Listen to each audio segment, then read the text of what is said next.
Thank you very much, Dr. Burmen. I saw one question coming up, which was whether BCG vaccination wasn't a solution.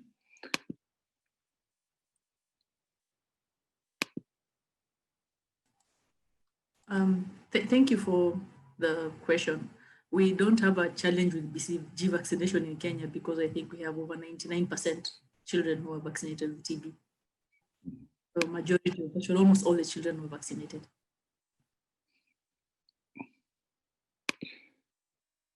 Are there any other questions on?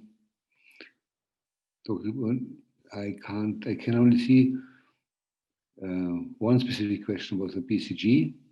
Are there further questions to Dr. Burmen? If not, they may be coming up in the general discussion. I have still a... Can I say something, Wolf? Yeah, of course. I want to ask to Doctor, what is the reason that the perception that we have here in Italy, for example, I don't know, in Africa is not, the virus is not so diffuse as in Latin America, for example? You please repeat, I didn't hear a part of the question. Yes. I want to ask, in the perception that we have in Italy and also in Latin America, the virus of COVID is not so diffuse like in Latin America or like in the first time in Italy or in other countries. People say that the Africans have some defense in the organism. I don't know. Thank you for your question. I think the possible explanation I've had from scientists here in Africa is that having lived, being brought up and living in a community full of being exposed to numerous infections, has possibly having been exposed to COVID, coronavirus in the past and actually recovered from it, means that the African population actually have some immunity already to the virus. And I think anecdotal evidence from maybe social media shows that people who actually test positive for COVID around here, people who are actually healthy and, should I say, having a holiday at the COVID center, they're not really very sick. Thank you. I got another question from Maria Wolf. Maybe you would pose it yourself. Otherwise, I will have to read it.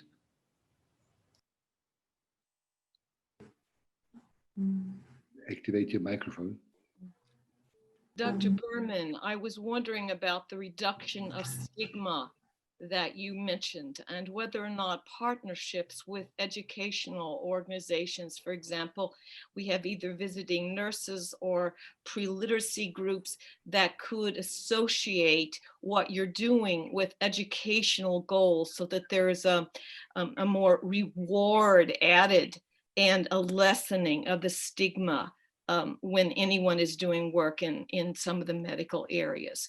So we're seeing partnerships being able to help us do things that otherwise could give stigma.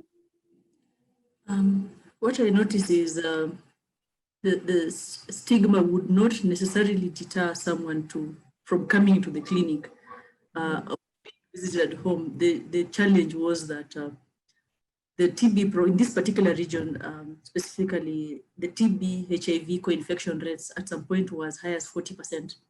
So disclosing to your family that, I have TB and I need you to come with me to the clinic, you would feel like you were telling them, I actually have HIV.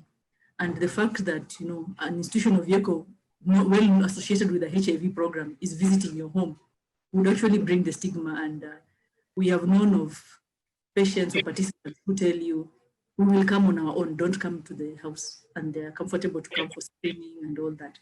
So maybe it was the strategy of, I know the HIV testing program is very efficient when they do home testing. They send home tracing for people who have defaulted their appointments. When they visit the home, they don't identify themselves. They don't come in any uniform. And they identify themselves by where they live. So they don't say I'm from this hospital, they say I come from this part of town and I was looking for so and so. So the issue is maybe people don't want the community to know about their health issues, but they're comfortable coming to the clinic and complying with treatment and doing everything that they're told.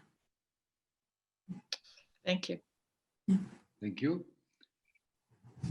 Are there further direct questions to Dr. Burmen? If not, we would move over to the general discussion. I still have a pending question from Dr. Phillips, I think. You had said you wanted to speak. I think it was after the talk of Salvador Moncada.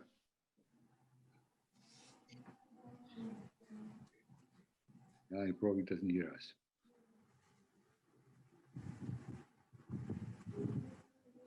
Salvador had a question. What is the evidence for immunity in the African population?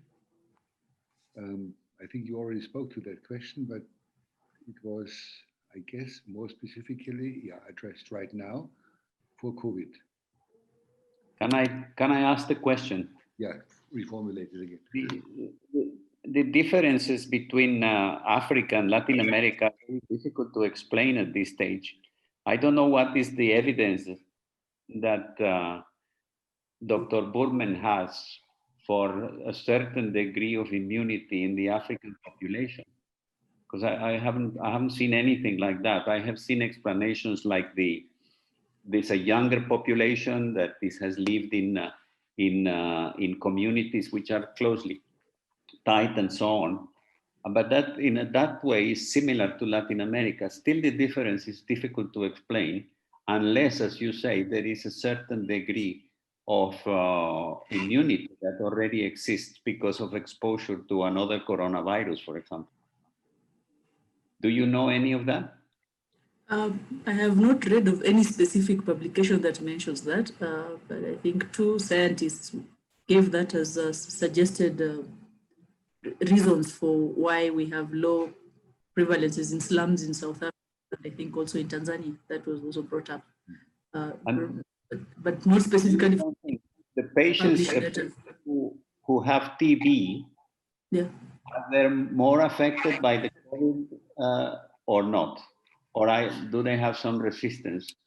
Do you have any idea of that? Not yet. I don't think we have TB COVID statistics published yet for patients who have TB at the same time. Thank you. There was a recent paper in Science last week on cross-reactivity at the T-cell level, not at the soluble antibody level, but there seemed to be a substantial overlap of recognition sites shared between the various coronaviruses that T-cells remember. So having been exposed to previous coronaviruses, even though there is no antibody for the COVID-2, T-cells do remember something that resembles other epitopes of the COVID-2. That's what I retained from that paper. And I wonder what the specialists have to say about this. The big question there, Wolfs, is to know whether that 50% of the population which is asymptomatic has been exposed to a certain degree to COVID, to another coronavirus before.